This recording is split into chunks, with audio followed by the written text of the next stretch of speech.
السلام علیکم۔ آج کی کہانی دور کے اپنے۔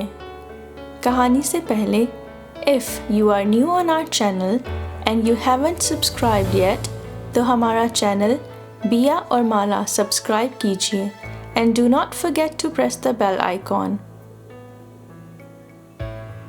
قصور شہر میں آنکھ کھلی تو ابو کو کھالوں کا بزنس کرتے دیکھا۔ گھر کا نظام مشترکہ تھا، دادا دادی چچا چچی اور ہم لوگ ایک ہی گھر میں رہتے تھے۔ امی اور چچی کی کوئی خاص نہیں بنتی تھی، لیکن ہم دونوں بہنیں چچا کے بچوں کے ساتھ کھیل کر ہی بڑی ہو رہی تھیں۔ خاندانی زرعی زمین بھی تھی جس سے اچھا منافع ہوتا تھا۔ ابو کاروبار کے سلسلے میں اکثر گھر سے باہر ہی رہتے تھے۔ ابو نے بزنس کو رفتہ رفتہ بڑے شہروں میں پھیلا لیا۔ کاروبار جب مزید بڑھنے لگا تو ابو زیادہ تر لاہور ہی رہنے لگے۔ چچا جان کا رجحان کھیتی باڑی کی طرف زیادہ تھا۔ وہ زمین کی دیکھ بھال کرتے اور پیداوار سے جو آمدنی ہوتی اس میں سے معقول حصہ والد صاحب کو دے دیا کرتے۔ ابو زمین کی دیکھ بھال اور کھیتی باڑی کی درد سری سے دور رہتے تھے۔ اس طرح وہ اپنا سارا وقت کاروبار کو دے پاتے تھے۔ جب لاہور کا مکان لیا تو والد صاحب نے دادی سے کہا، امی جان آپ کچھ عرصہ کے لیے میرے ساتھ شہر چل کر رہیں تاکہ گھر کو سیٹ کر سکیں اور مجھے وہاں گھر کا کھانا بھی میسر آ جائے گا۔ بیٹے کی ضرورت کو مد نظر رکھتے ہوئے دادی آمادہ ہو گئیں اور ابو کے ساتھ لاہور چلی گئیں۔ ان دنوں میں ہنا 8ویں میں پڑھ رہی تھی اور میری چھوٹی بہن نادیہ 4تھی کی طالبہ تھی۔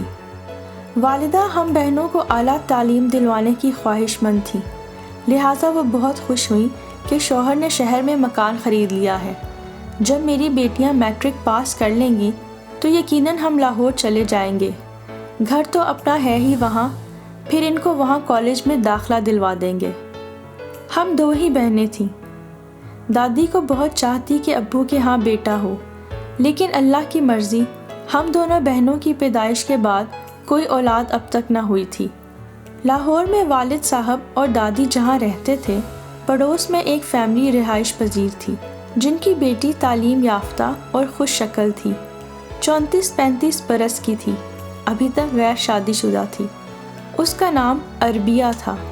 وہ کافی مہذب اور سلجھی ہوئی لڑکی تھی۔ عربیہ کے والدین کو بیٹی کے لیے اچھے رشتے کی تلاش تھی۔ دادی سے جان پہچان ہو گئی تو لڑکی کی ماں نے ان سے ذکر کیا کہ بیٹی کے لیے پریشان رہتی ہوں، آپ کی نظر میں کوئی اچھا رشتہ ہو تو ضرور بتائیے گا۔ دادی جب عربیہ سے ملی تو ان کو وہ بڑی پسند آئی۔ جی میں سمائی اس کو بہو بنا لوں تاکہ بیٹے کو اولاد نرینہ کی خوشی ملے۔ میری والدہ سے وہ مایوس ہو چکی تھی۔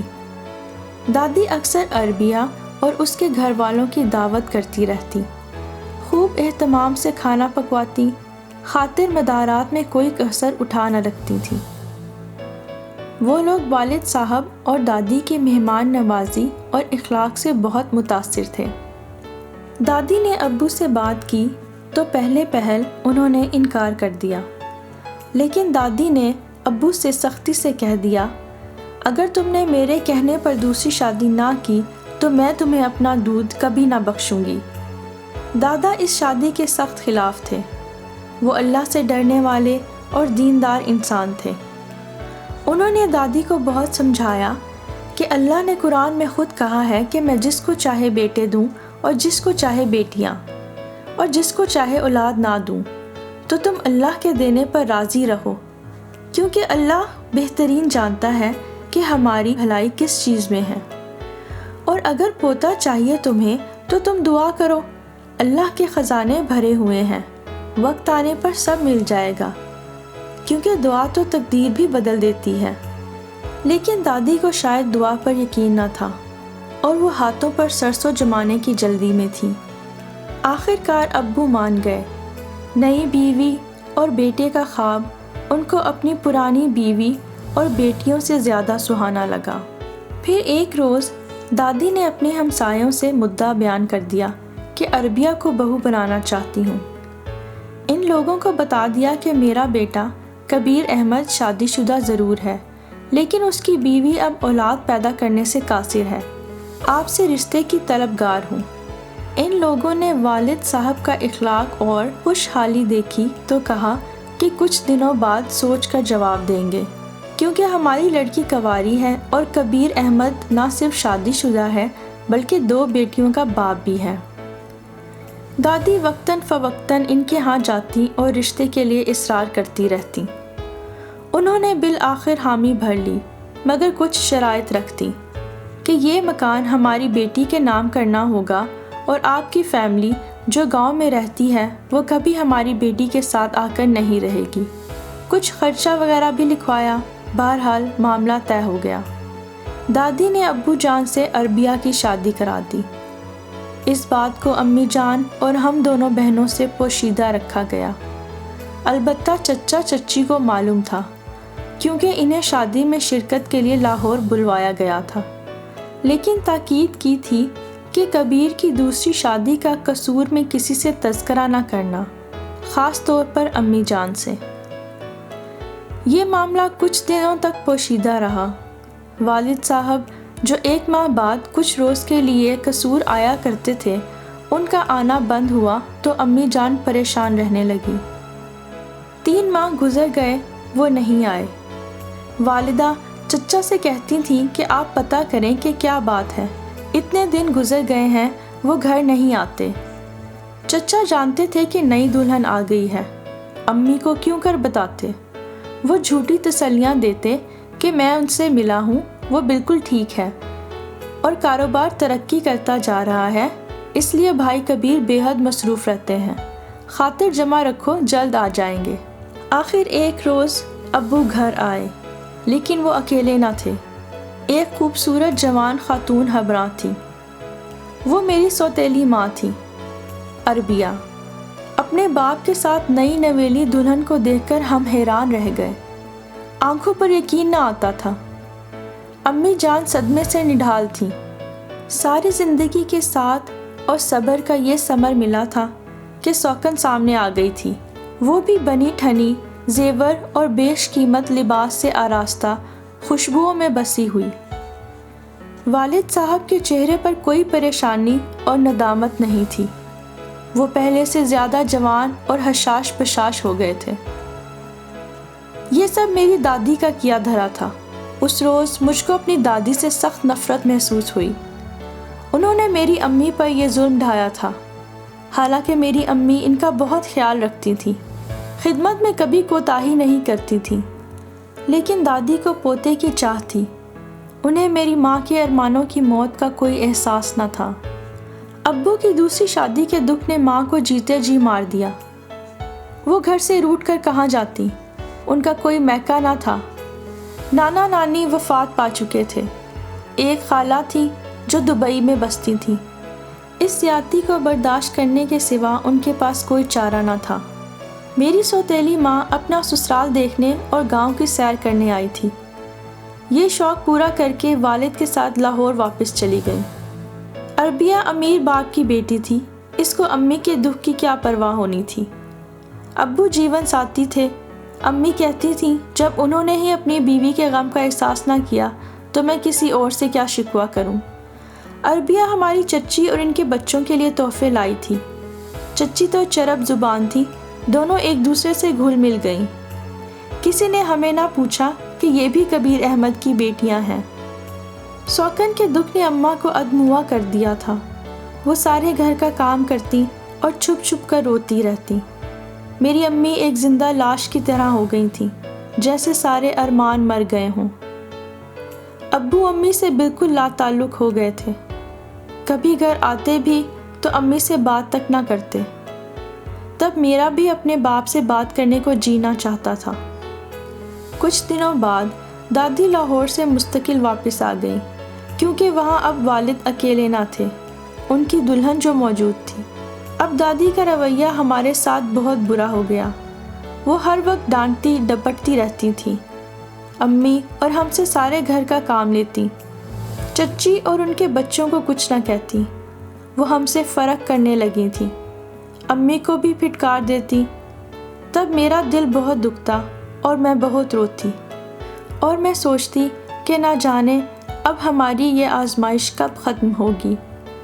دادی کے ایسے رویے کی وجہ سے چاچی کو خوب شہ ملی۔ شادی ہمارے باپ نے کی تھی، خدا جانے کیوں انہوں نے بیر ہم سے رکھ لیا۔ چھوٹی بہن بھولی تھی، وہ ان کے اعتبار نہ سمجھتی تھی، لیکن میں باشعور تھی اور سب کچھ سمجھتی تھی۔ امی کڑنے لگی، غم کرنے سے ان کو ٹی بی ہو گئی، تب اور زیادہ اچھوتوں والا سلوک روا رکھنے لگے۔ امی کے برتن ہر شے علیحدہ کر دی گئی، کوئی ان کے قریب بھی نہ پھٹکتا۔ علاج کی بجائے سب کی بے رخی اور نفرت ان کی جھولی میں آ گئی۔ اس بے رخی کو وہ سہ نہ سکی اور گھل گھل کر ختم ہو گئیں۔ امی کا ساتھ کیا چھوٹا، ہم دونوں بہنیں بے آسرا ہو گئیں۔ ادھر اللہ تعالیٰ نے ہماری سوتیلی ماں کو اولاد نرینہ سے نواز دیا۔ دادی کی خوشیوں کا ٹھکانہ نہ رہا، وہ پوتے کے چاؤ میں لاہور چلی گئیں۔ اب چچی ہی ہماری سرپرست بن گئی تھیں۔ دادی تھیں تو کم از کم کھانے پینے کو دے دیا کرتی تھیں۔ چچی کے سائے میں آ کر ہم ہر طرح سے دکھوں میں گر گئے۔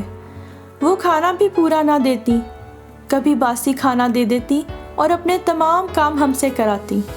والد صاحب دوسری بیوی کے حسن میں ایسے کھوئے کہ ہماری خبر ہی نہ لی کہ میری بیٹیاں کس حال میں ہیں، جبکہ ان کی ماں بھی مر گئی ہے۔ چچی نے سوتیلی ماں سے بڑھ کر ظلم دکھایا، بات بات پر چچا سے ہماری شکایتیں کرتی۔ میری چھوٹی بہن کو اسکول سے بھی اٹھا لیا۔ شکر ہے کہ میں نے میٹرک پاس کر لیا تھا، آگے پڑھنا چاہتی تھی۔ والد لاہور لے جاتے تو شاید میں بھی کالج میں داخلہ لے لیتی، لیکن عربیہ کے والدین کی یہی شرط تھی کہ وہ اپنی لڑکیوں کو لاہور نہ رکھیں۔ میں جانتی تھی ہمارا کوئی مستقبل نہیں ہے۔ جن بچیوں کے باپ نے کبھی خبر نہ لی ہو، بھلا ان کا کیا مستقبل ہو سکتا ہے۔ کچھ دنوں بعد جب والد آئے تو دادی نے ان سے مشورہ کیا اور میری شادی چچا کے ہی بیٹے حامد سے طے کر دی۔ حامد صرف 8 جماعتیں پاس تھا، سارا دن کبوتر بازی اور بٹیر لڑانے کے مشاغل میں مصروف رہتا تھا۔ چچا چچی نے اس کی تعلیم و تربیت پر کوئی توجہ نہ دی تھی۔ لڑنا جھگڑنا، گالیاں دینا اور غصے میں چیزیں اٹھا اٹھا کر پھینکنا اس کا معمول تھا۔ میری شادی اس کے ساتھ کر دی گئی۔ وہ بات بات پر مجھے تھپڑ مارتا اور ایسی گالیاں بکتا کہ میں کام کر رہ جاتی۔ غرض شادی کے 1 ماہ بعد ہی میں ایسی بیمار پڑی کہ اٹھنے کے قابل ہی نہ رہی۔ اب مجھے اپنے سے زیادہ اپنی چھوٹی بہن نادیہ کی فکر تھی۔ وہ بیچاری سہمی سہمی رہتی، جس پر چچی اور دادی ایسے حکم چلاتی جیسے وہ ان کی نوکرانی یا باندی ہو۔ ایک روز میرے شوہر نے ہاتھ منہ دھونے کو پانی مانگا۔ وہ چارپائی پر بیٹھا تھا۔ میں نے نلکے سے پانی نکالا اور چھوٹی بالٹی بھر کر لا رہی تھی کہ وہ دھاڑنے لگا، جلدی پانی لا، کیوں اتنی دیر کر دی ہے؟ میں نے کہا کہ پانی نلکے سے نیچے اتر جاتا ہے کیونکہ ہینڈ پمپ خراب ہے، کافی دیر تک ہتھی چلانا پڑتی ہے، پھر پانی اوپر آتا ہے۔ اس نے موٹی سی گالی میری امی کو دے کر کہا کہ بہانے کرتی ہے، بکواس کرتی ہے، آگے سے زبان چلاتی ہے۔ یہ کہہ کر پانی کی بالٹی اٹھائی اور زور سے مجھ پر دے ماری، جو میری کمر پر لگی اور میں درد سے بلبلا اٹھی۔ میری بہن نادیہ یہ دیکھ رہی تھی، اس سے یہ برداشت نہ ہوا، وہ زور زور سے رونے لگی۔ تب حامد کو اور بھی غصہ آیا اور وہ نادیہ کو مارنے لگا۔ میں اس کو بچانا چاہتی تھی، لیکن میں خود بھی اپنی جگہ سے ہل نہیں پا رہی تھی۔ شور اور ہنگامہ سن کر دادا دوسرے کمرے سے آئے اور انہوں نے بڑی مشکل سے نادیہ کو بچایا اور اپنے ساتھ والے کمرے میں لے گئے۔ اس روز میں نے دل میں تہیہ کر لیا تھا کہ ہم دونوں بہنیں یہ گھر چھوڑ دیں گے۔ پھر موقع ملتے ہی آپس میں صلاح کی اور گھر چھوڑنے کا فیصلہ کر لیا۔ چچی نے جب نادیہ کو اسکول سے اٹھوایا تھا تو وہ 8ویں جماعت میں پہنچ چکی تھی۔ نادیہ اب بڑی ہو گئی تھی اور چیزوں کو سمجھنے لگی تھی۔ بالٹی لگنے سے میں ٹھیک طرح چل نہ سکتی تھی، بہت تکلیف تھی۔ نادیہ نے تیل ہلدی گرم کر کے مالش کی اور رات کو جب سب سو گئے تو ہم بہنوں نے برقعے اوڑھے اور فجر سے کچھ پہلے بس اڈے کی طرف روانہ ہو گئی۔ سوچا لاہور والد کے پاس چلے جاتے ہیں اور ان کو حالات بتاتے ہیں، پھر جو خدا کو منظور ہوگا دیکھا جائے گا۔ بس اڈا ہمارے گھر سے کچھ دور تھا۔ جب ہم وہاں پہنچی تو قصور سے لاہور جانے والی گاڑی تیار تھی، ہم اس میں بیٹھ گئیں۔ ہم دونوں بہنیں گھر سے تو چل پڑی تھیں، لیکن خبر نہ تھی کہ ہماری منزل کون سی ہے۔ 3 گھنٹے بعد ہم لاہور پہنچ گئے۔ صبح کی سپیدی نمودار ہو رہی تھی۔ ابو کے گھر کا پتہ لکھ کر میں نے پرس میں ڈال دیا تھا۔ تھوڑی دیر بس اڈے پر رک کر ہم نے چائے پی، اور جب ٹیکسی کرنے کا مسئلہ آیا تو مجھے خوف محسوس ہونے لگا۔ انجان شہر تھا اور صبح سویرے کا وقت تھا۔ ہم کچھ پریشان سی کھڑی تھیں کہ ایک عورت جس نے ہمارے ساتھ ہی بس میں سفر کیا تھا قریب آ کر بولی، لڑکیوں تم نے کہاں جانا ہے؟ تاکہ ہم ایک ہی ٹیکسی کر لیں، اس طرح ہمارے پیسے بچ جائیں گے۔ میں بولی، ہم نے تو مسلم ٹاؤن جانا ہے، اپنے والد صاحب کے گھر، آپ نے کہاں جانا ہے؟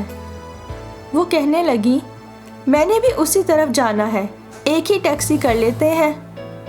میں نے ان سے کہا لیکن مجھے اپنے ابو کے گھر کا راستہ معلوم نہیں ہے۔ وہ بولی، فکر نہ کرو، میں لاہور کی رہنے والی ہوں، مجھے سب راستے معلوم ہیں، پتہ بتاؤ گی تو میں تمہیں تمہارے والد کے گھر پہنچا دوں گی۔ تبھی میری بہن نے کہا، آپی ابا جان کے گھر نہیں جاتے، کیا پتہ وہ گھر پر نہ ہو اور سوتیلی ماں ہم کو گھر کے اندر داخل ہونے ہی نہ دے، پہلے ابا جان کو فون کر لیں۔ میرے شوہر کی ڈائری میں صرف پتہ لکھا تھا جو میں نے نقل کر لیا تھا، وہاں والد کا فون نمبر درج نہ تھا۔ فون نمبر تو نہیں ہے، میں نے نادیہ کو جواب دیا۔ وہ عورت بولی، سوتیلی ماں کا کیا معاملہ ہے؟ بہت لمبی کہانی ہے آنٹی، میں نے جواب دیا۔ نادیہ اب ابو کے ڈر سے ان کے گھر جانے پر رضامند نہ ہو رہی تھی۔ وہ عورت جس کا نام عالیہ تھا کہنے لگی، ایسا کرو کہ تم دونوں میرے ساتھ میرے گھر چلو، وہاں کچھ کھا پی کر فریش ہو جاؤ، پھر میں تمہارے والد کے پتے پر رابطہ کر کے ان کو بلوا لوں گی، وہ تم دونوں کو آ کر لے جائیں گے۔ ہم ڈرے ہوئے تھے اور ہمیں سمجھ نہیں آ رہی تھی کہ کیا کریں۔ ہم نے ان کی بات مان لی اور وہ ہم کو اپنے گھر لے آئیں۔ یہ میاں بیوی تھے اور ان کے 2 بچوں کا ایک حادثے میں انتقال ہو چکا تھا۔ دونوں نہایت ہی شریف اور ہمدرد تھے۔ ان آنٹی کا نام عالیہ تھا۔ میں نے ان کو ابو کا پتہ بتا دیا۔ آنٹی نے ناشتہ دیا اور ان کے شوہر ابو سے رابطہ کرنے چلے گئے۔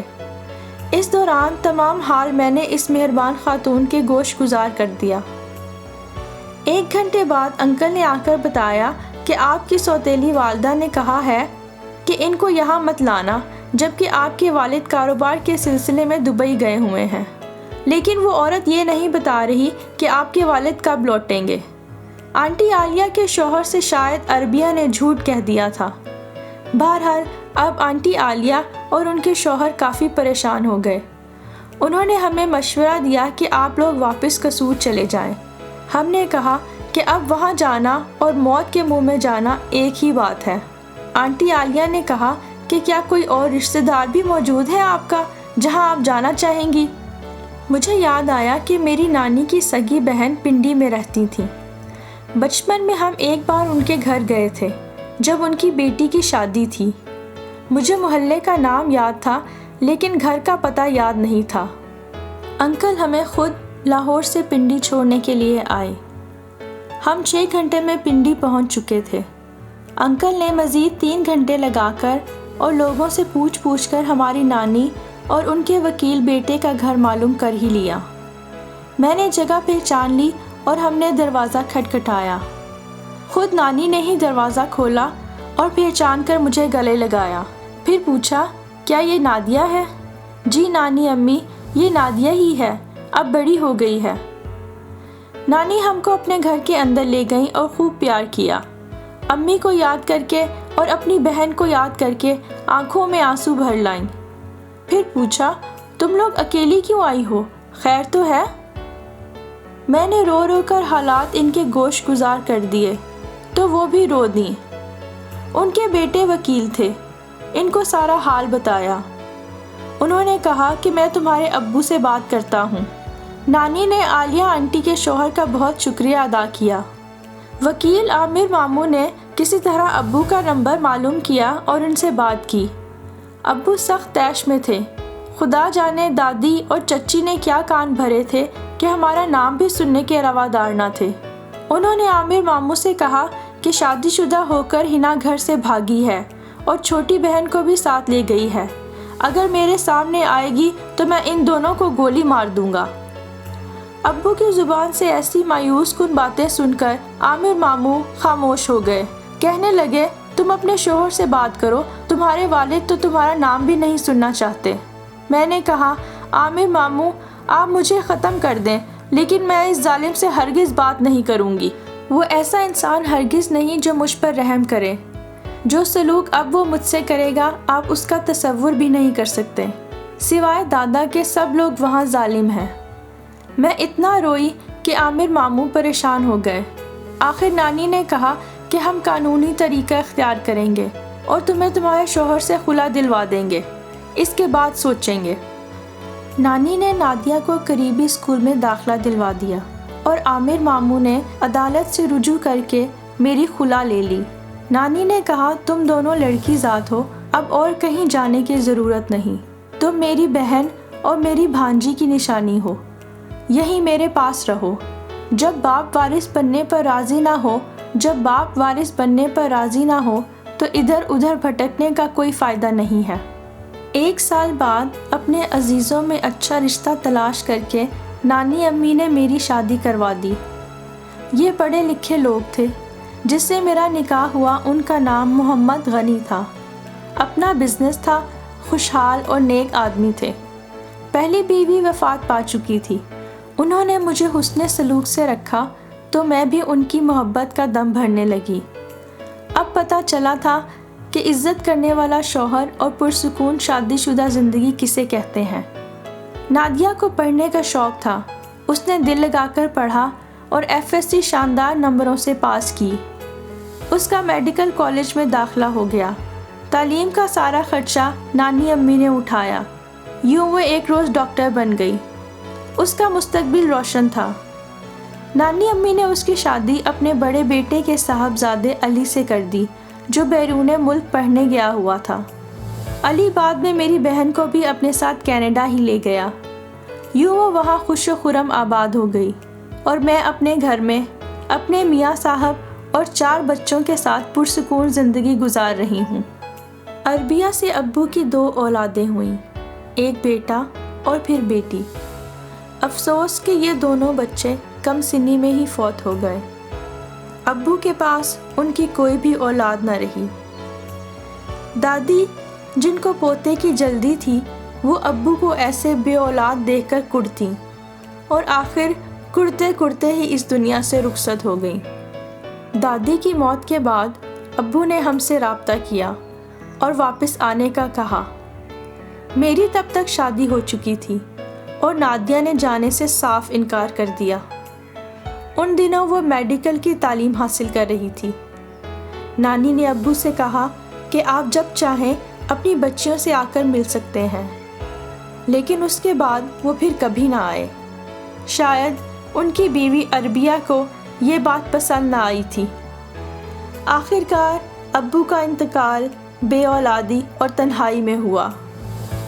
ابو کی وفات کے بعد ان کے حصے کی زمین اور جائیداد میں سے ہم دونوں بہنوں کو شرعی حصہ مل گیا، لیکن عربیہ کو وہی مکان ملا جو وہ اپنی زندگی میں اس کے نام کر گئے تھے۔ دادا اور دادی وفات پا چکے تھے۔ چچا اور چچی سے ہمارا کوئی واسطہ نہ رہا تھا۔ آج 30 سال بعد میں سوچتی ہوں کہ ہمارے اپنوں نے ہم پر کتنے ظلم کیے اور ہمیں بے یار و مددگار چھوڑ دیا، لیکن اللہ نے ہمارے دور کے رشتوں کو ہمارا اپنا اور مخلص بنا دیا۔ بے شک جب زندگی ایک دروازہ بند کرتی ہے تو اللہ اپنی رحمت سے 100 دروازے کھول دیتا ہے۔